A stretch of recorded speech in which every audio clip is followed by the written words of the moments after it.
আমি সবাইকে আনন্দ হাসি মুখে যাতে সবাই বাড়ি ফিরতে পারে, যে না একটা জায়গায় গিয়ে আমরা আনন্দ করতে করতে ফিরেছি। 12টা জ্যোতির্লিঙ্গ স্কুটি করে ওরা ভ্রমণ করেছে। সন্ধ্যা বন্ধুরা, আবারও একটা নতুন ব্লগের সূচনা। তো আজকে হচ্ছে 15ই নভেম্বর 2024, যেখানে সমস্ত কিছু পুজো শেষ, যেমন দুর্গা পুজো, কালী পুজো, সমস্ত কিছু শেষ। সেখান থেকেই শুরু হচ্ছে বাঁশবেড়িয়ার কার্তিক পুজো। তো আজকে 15ই নভেম্বর প্রচুর প্যান্ডেল ওপেনিংয়ের ব্যাপার আছে। সেরকমই একটা প্যান্ডেলে আমরা যাব, সেখানে আমরা ইনভাইটেড আছি।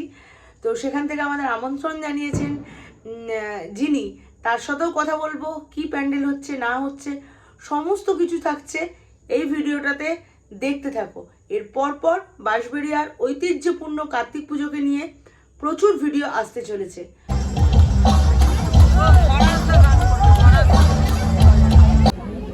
এই মুহূর্তে আমি দাঁড়িয়ে রয়েছি যে প্যান্ডেলে, অবশ্যই সবাই হয়তো চেনো, আর যারা চেনো না আমাদেরই সবার প্রিয় সোনা শীল। আমি নামটা বললাম এই কারণের জন্য, এটা আমার মামা হয়, ঠিক আছে? তো সবাই যাতে চিনতে পারো তাই জন্যই এই কথাটা বললাম। তো আমাদের ইউটিউবারদের জন্য উনি আমন্ত্রণ জানিয়েছিলেন, আমরাও এখানকারই বাসিন্দা, তাই আমি মামার প্যান্ডেল দেখতে এসেছি। তুমি বলো কীরকম, মানে তোমার এই কেমন লাগছে?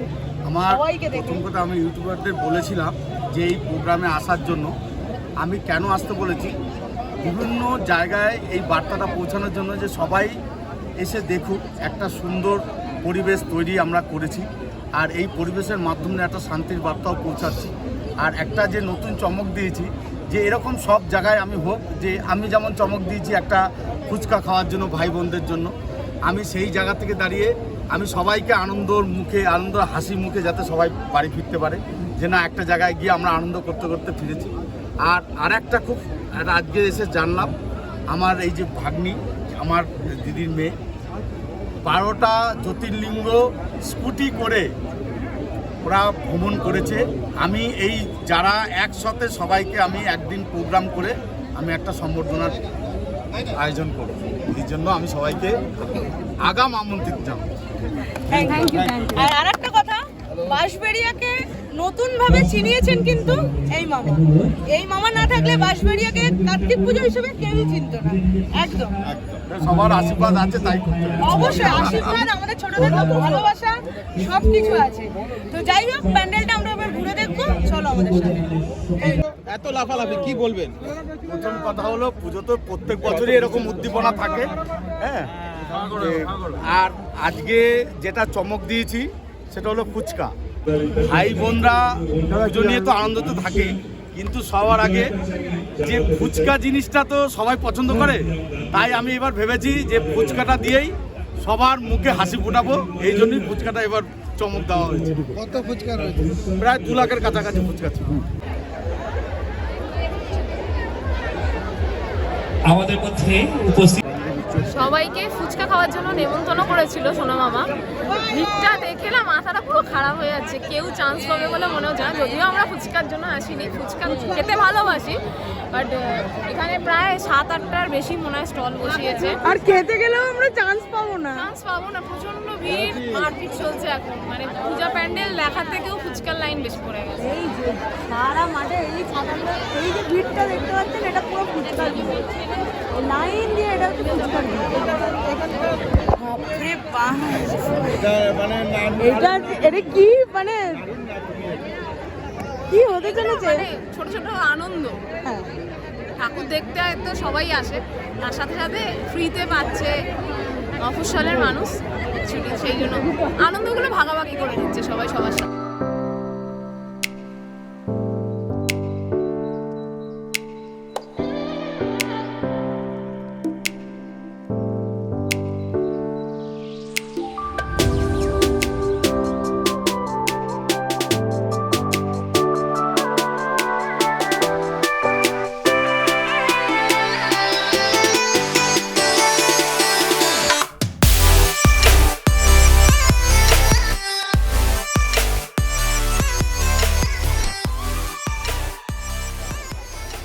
কেমন আছেন সবাই?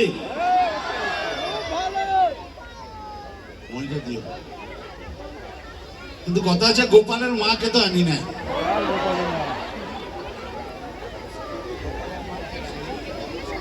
তিনি বেনারসে চলে গেছেন।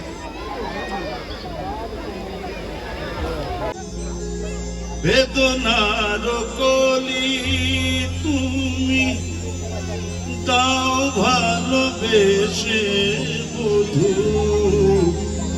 ফুল ফোটানোর ছলে আমি ভরে দেব মধু, সারা মন কেন তুমি চোখে সাজালে, কত কি রয়েছে লেখা কাজলে কাজলে, নয়ন সরসী কেন ভরেছে জলে, কত কি রয়েছে লেখা কাজলে কাজলে, নয়ন সরসী কেন। সম্বর্ধিত করছেন আমাদের সকলের প্রিয় সোনাদা।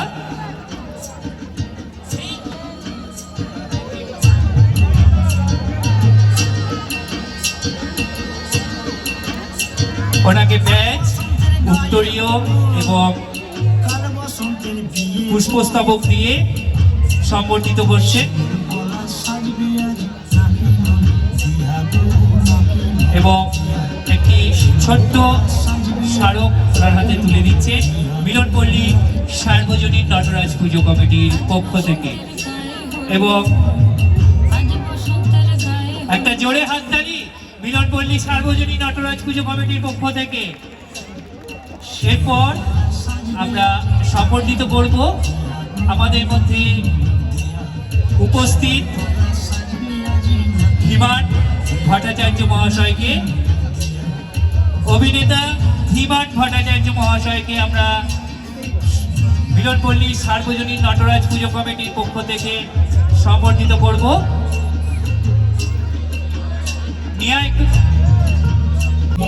ওনার আমরা ব্যাজ এবং উত্তরীয় ও পুষ্পস্তবক এবং ছোট্ট স্মৃতিস্মারক দিয়ে ওনাকে আমরা মিলনপল্লী সার্বজনীন নটরাজ পুজো কমিটির পক্ষ থেকে সম্বর্ধনা জ্ঞাপন করছি। সম্বর্ধিত করছেন আমাদের প্রিয়, সকলের প্রিয় সোনাদা। একটা জোরে হাততালি। অমনি শুরু হয়ে যাবে চায় চায় চা, এই দিয়ে দিন শুরু। এরপর বেলা বাড়লে এক একজন ফেরিওয়ালা এক এক রকম স্টাইলে এক একটা জিনিস বিক্রি করতে আসে। এক একজন তো কি বিক্রি করছে সে প্রথম থেকে আপনারা ধরতেই পারবেন না, এমনই তার বিক্রি করার স্টাইল। এই ছেলে বড় হলে বাঘের মুখে হাত দেবে, এর ডান হাত কেটে নিলে পরে খেতে পাবে না, বাম হাত কেটে নিলে পরে সকালের কাজ সারতে পারবে না দাদা। দুটো হাত কেটে নিলে পুরীর মন্দিরে ছোটো জগন্নাথ হয়ে বসে যাবে, সেই মন্দিরে আমার ধূপ জ্বলবে, নাম পবিত্র ধূপ, দাম মাত্র 5 টাকা, বড় ফাইল 10 টাকা, লাগলে বলবেন। ও এমন জায়গা দিয়ে শুরু আর এমন জায়গায় গিয়ে শেষ, আপনারা ধরতে পারবেন না। আবার এক এক জায়গায় এক একজন এক একটা প্রোডাক্ট বিক্রি করতে কি চমৎকার ছড়া কাটে। কিছুদিন আগে বাদামের তো শুনলেন, বাদাম বাদাম এমন ছড়া করবে, এমন সুন্দর, দারুণ লাগে শুনতে। আচ্ছা, বাজারে কেউ টেকো আছেন নাকি? আজ যার মাথায় ভর্তি চুল, কাল ভেবে পাবেন না কুল। মাথায় টাক হবে, টাক রোদে পড়বে, মাথা গরম করবে, বউয়ের সঙ্গে খিটিমিটি, ছেলের মাথায় পড়বে চাটি, কি দরকার ঝগড়া ঝাঁটি। আমার কাছে চলে আসুন, আমার তেল রাখবে হাসি খুশি, খুশি হবে আপনার শালির ছেলের মাসি। এইরকমই একবার হলো কি যে চোং ঠোঙাতে যে 32.5 ভাজা পাওয়া যায়, সেই 32.5 ভাজা খাবার চক্করে গেলাম আমরা সবাই। কি বলবো, যেমন জঘন্য খেতে তেমনি মিয়নও, যত না খেলাম তার চেয়ে ফেলেই দিলাম বেশি, পয়সা লস। তবে আমার বুঝলেন আর একভাবে লাভ হয়ে গেল। ওই যে চোং ঠোঙাটা আছে না, সেই চোং ঠোঙার কাগজটার মধ্যে দেখলাম একটা ভারী মজার কবিতা। কবিতাটা ছাপা, খুব ভালো লাগলো।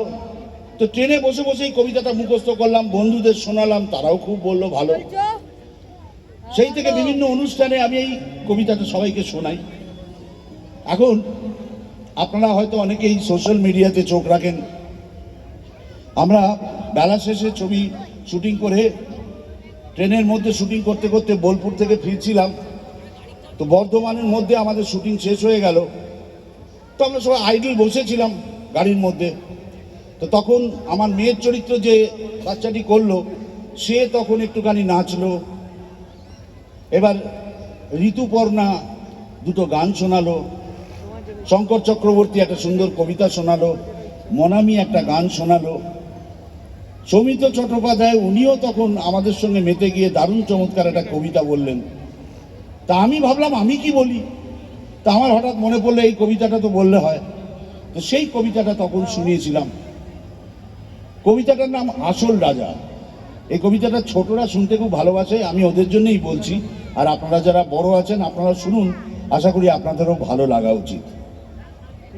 কবিতাটার নাম আসল রাজা। তো কাকের মুখে রটল খবর যে বনের রাজা বাঘ মরেছে। তো কাকের মুখে রটল খবর যে বনের রাজা বাঘ মরেছে। জন্তুরা তাই একে একে মরা বাঘকে এলো দেখে, কেউ করলো আহা উ হু, কেউ বললো চাপ তো বাঁচা গেছে। তো সবাই তখন বলল ভেবে যে বনের রাজা বাঘ মরেছে, বনে একটা রাজা তো চাই, কে তাহলে রাজা হবে? তো শিয়াল শুনে চুপি চুপি মাথায় দিয়ে গাধার টুপি সিংহাসনে লাফিয়ে উঠে চেঁচিয়ে উঠলো হুক্কা হুয়া রবে, বললো যে সে রাজা হবে। ভালুক বলে বেয়াদব ওখান থেকে নামে খুনি, ভালুক বলে বেয়াদব ওখান থেকে নামে খুনি, রাজা হবে সব কথা ফের যদি তোর মুখে শুনি, একটি চড়ে অক্কা পাবি হুক্কা হুয়া ভুলে যাবি। আরে বাঘ নেই তো ভালুক আছে, বাঘের পরে আমার দাবি। নেকড়ে বলে দিব্যি আছো, নেকড়ে বলে দিব্যি আছো, করবে তুমি ভালুক না চর সিংহাসনে উঠে ভাবছো তুমি বুঝি রাজা হবে? ওরে আমি হলাম বাঘের পিসে, আমার দাবি কমটা কিসে? হায়না বলে হাসাস নিয়ার, হায়না বলে হাসাস নিয়ার, কোথার পিসি তার ঠিক নেই, নিয়ে এলেন পিসে মশাই। ভাগার দিয়ে নেমচে চলিস রাজা হবো তুইও বলিস। বানর বলে ওরে হায়না জানিস তো কেউ তোকে চায় না, জুড়ে দিলি তুইও পায় না। আমি বানর অর্ধেক নর, বনবাসী বুদ্ধিজীবী, আমায় রাজা করতে হবে সবাইকে বলে দিবি। শুয়োর বলে মাদ্রামি রাখ, শুয়োর বলে মাদ্রামি রাখ, গাছে আছিস গাছেতেই থাক। আমি যখন গো ধরেছি আমায় রাজা করতে হবে, তো সবাই চাচায় ঘেউ গ্যাং গ্যাং ভূত খত খত বুন তোলপাড় হট্টগোলে। তখন বাদুর উঠলো বলে ঝুলে ঝুলে দেখছি সবই, ঝুলে ঝুলে দেখছি সবই, ভাবছি সবাই রাজা হবি। শুনতে কি পাচ্ছিস কেউ? ওই দূরেতে ডাকছে যে ফেউ, আর একটা যে এসে গেছে, আই বাবা ইয়া থাবা। কেউ বলে পালা পালা, কেউ বলে আন ফুলের মালা। ওরে আমাদের তো রাজা সাজা, ওরে আমাদের তো রাজা সাজা, বাঘই হলেন আসল রাজা। ধন্যবাদ। গতকাল অনেক রাত্রিবেলা বাড়ি ঢুকেছি, তো তারপরে গিয়ে আর ভিডিওটা শেষ করা হয়নি। তো খুব সুন্দরভাবে কালকে আমাদের এখানকার পুজো, বিভিন্ন জায়গার বিভিন্ন ক্লাবের পুজো উদ্বোধন হলো। আজকে হচ্ছে কার্তিক পূজা, আজকে আমি সকালবেলা শ্যুট করছি। কার্তিক পূজা অলরেডি সব জায়গায় জায়গায় শুরু হয়ে গেছে। তো যাই হোক, বাইরে ব্যাকগ্রাউন্ডে গানও চলছে। আমাদের এখানে এই জাস্ট দুপা হাঁটলেই 3-4টে পুজো হয়, সব গান একসাথে মিক্সড হয়ে যে কী হচ্ছে কিছুই বুঝতে পারছি না। তো যাই হোক, ভিডিওটা আমরা এখানেই শেষ করছি। আজকে ভিডিও থেকে যদি কিছু ভালো লেগে থাকে তাহলে লাইক কমেন্ট এবং শেয়ার করে দিও, এবং সাবস্ক্রাইব করতেও ভুলো না। হ্যাঁ, আমরা এরপরে ঠাকুর দেখতে যাবো। তো আমার বাড়িতে একটা কুচো আছে, তাকে নিয়ে আমরা ঠাকুর দেখতে যাবো। তো এই ভিডিওটা আমি এখানেই শেষ করছি। আগামীকাল থেকে নতুন নতুন সুন্দর সুন্দর ঠাকুরের অনেক ভিডিও আসবে। ততক্ষণ বাবাই।